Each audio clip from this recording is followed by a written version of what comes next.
Cameroon, Bandung, Africa, Bandung, to the world, Bandung. Salut les amis, bienvenue sur votre plateforme ici. C'est votre humble serviteur, le sénateur Clétus. Que dis-je? Sa Majesté sénateur Clétus, l'homme le plus noir de la terre, l'homme qui dit la vérité, l'homme qui est pour la vérité et la justice, et l'homme qui peut se tromper, mais qui se trompe de bonne foi. Chers amis, chers camarades, chers amis de la lutte, hein, parce qu'il y a d'autres amis, autre chose, mais nous sommes ici pour pouvoir aider à l'émancipation de nos peuples et de nos pays. Parce que si nos peuples sont émancipés, si nos peuples ont la vérité, s'ils comprennent tout ce qui se passe, les amis, nous allons facilement nous libérer. Je répète, nous allons facilement nous libérer. Je dis ça parce que c'est important pour nous autres. C'est important pour toute l'Afrique. Mais on a des enfants d'Afrique quand même qui pensent qu'il faut rester toujours esclaves. Est-ce qu'il faut les comprendre? Je ne pense pas. Est-ce qu'il faut les éduquer? C'est aussi nécessaire. Pas les actes, pas l'histoire, parce que l'histoire enseigne, l'histoire renseigne, l'histoire fait en sorte qu'on se prépare à ne pas tomber dans les mêmes pièges. Ça, c'est l'histoire pour vous. Chers amis, chers camarades, c'est un peu terrible ce qui se passe. Ce qui se passe est tellement grave. Quand Sergei Lavrov disait sur les tribunes ou sur la tribune des Nations Unies, lors de la 78e Assemblée générale de cette institution, il pensait dire des choses comme ça, peut-être par colère, mais en réalité, c'était profond.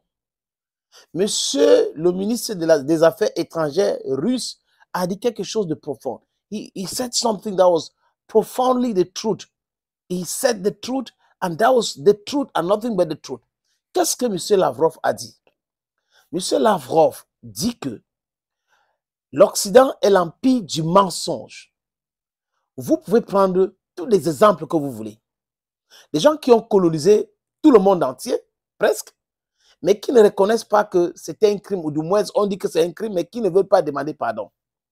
Les gens à qui, quand vous faites du mal, ils vous demandent de payer les réparations. Mais ils font du mal aux autres, ils ne veulent pas payer les réparations. Les gens qui sont dans le double discours, double standard.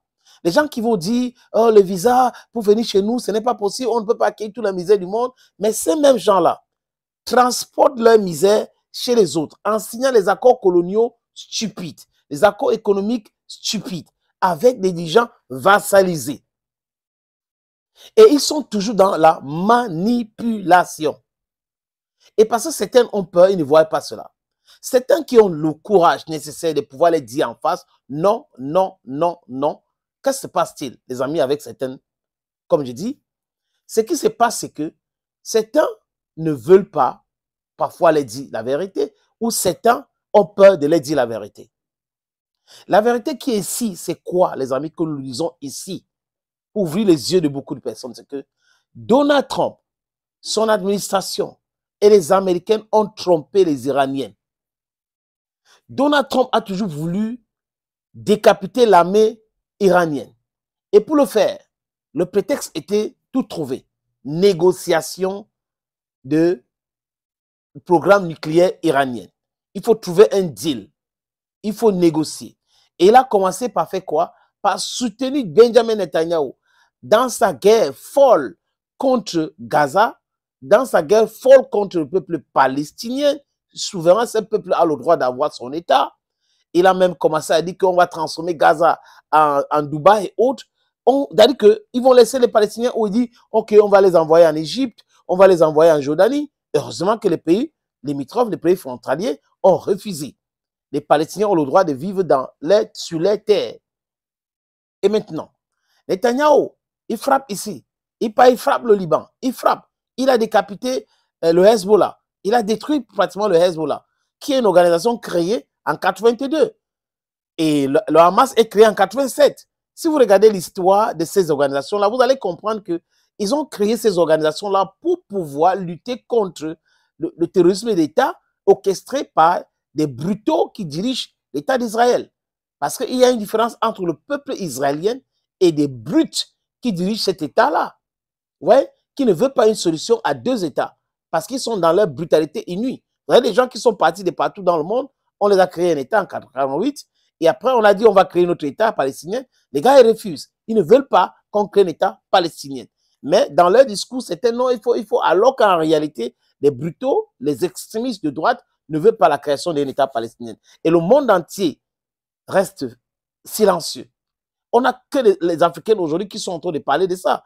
Et certains pays arabes. Ça n'a pas de sens de laisser ces peuples souffrir comme ça. Les Palestiniens ont tellement souffert. Ils continuent de souffrir. On est en train d'éliminer pratiquement ce peuple-là. Et devant, aux yeux au-dessus de tout le monde. Chers amis, les Iraniens ont fait deux erreurs très graves. D'abord, accepter, négocier maintenant et envoyer les généraux négocier. Je ne sais pas si vous comprenez ce que je suis en train de dire. Les hardliners du régime iranien, ce sont ces généraux qu'on a tués. Et ces généraux-là sont allés négocier sur ce programme nucléaire. C'était une erreur monumentale. Il fallait commencer avec les diplomates et tout ça, low killed. Donald Trump lui-même a dit que lors des négociations, ils étaient très durs. Et il avait commencé à dire, oui, acceptez maintenant ou quelque chose va se passer. Ça veut dire quoi? Les Américains et les Israéliens avaient déjà planifié tout. Mais les Américains au premier chef. Et comme les Américains ne voulaient pas apparaître comme des gens qui changent de régime au Moyen-Orient ou d'autres pays, ils ont voulu utiliser Benjamin Netanyahu. C'est pour cette raison que Netanyahu a rencontré Donald Trump à maintes reprises. Il parlait de ce plan-là. On va négocier, on va faire comme si on est en train de négocier. Et comme les gars sont dus dans les négociations, on va déclencher le plan avant dimanche. Comme ça, on va décapiter. Regardez, on a pris, peut-être on a mis des puces dans leur téléphone ou sur leur vêtement ou quelque chose comme ça. Et on va les traquer et après on va les éliminer. C'est comme ça que ça s'est passé. Donc c'est Donald Trump qui est à l'origine de ce qui se passe là maintenant. Mais il fait non, c'est pas comme moi. Parce qu'il a laissé Netanyahu réagir. Et Netanyahu est en train de réagir. C'est la suite logique de ce qui se passe, comme je vous explique. Gaza, Liban, Syrie, où on a installé un terroriste comme président pour pouvoir stopper le cheminement des armes vers le Liban.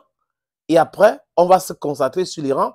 On va proposer de négocier sur le nucléaire, que Donald Trump est sorti là-dedans. Hein. Les États-Unis faisaient partie de cette deal et ça marchait déjà en merveille. Mais Donald Trump est sorti pour revenir. Donc, il a piégé les Iraniens. Les Iraniens n'ont pas vu ça venir.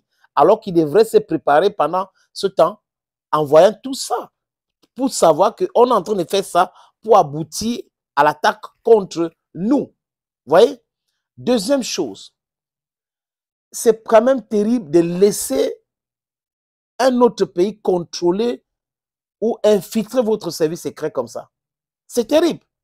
Ça veut dire que quoi? Ça veut dire que les Iraniens ont dormi l'esprit, et c'est une erreur grave, et laisser les services secrets être infiltrés par les Américains. Il faut collaborer avec les Russes. Pourquoi vous refusez? Pourquoi vous dites que non, il faut collaborer?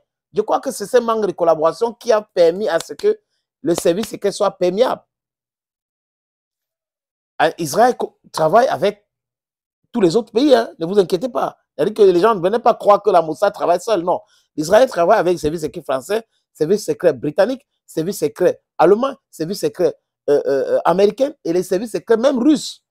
Donc, c'était aux dirigeants iraniens de comprendre que collaborer avec des amis, c'est important, que de se laisser infiltrer par des gens qui vont venir comme des journalistes et autres dans ce pays et faire du mal. Donc, Donald Trump a piégé l'Iran. Voilà pourquoi il y a eu des frappes et l'élimination de certains dirigeants iraniens. Thank you, friends. Cameroon, Bandung, Africa, Bandung, to the world, Bandung.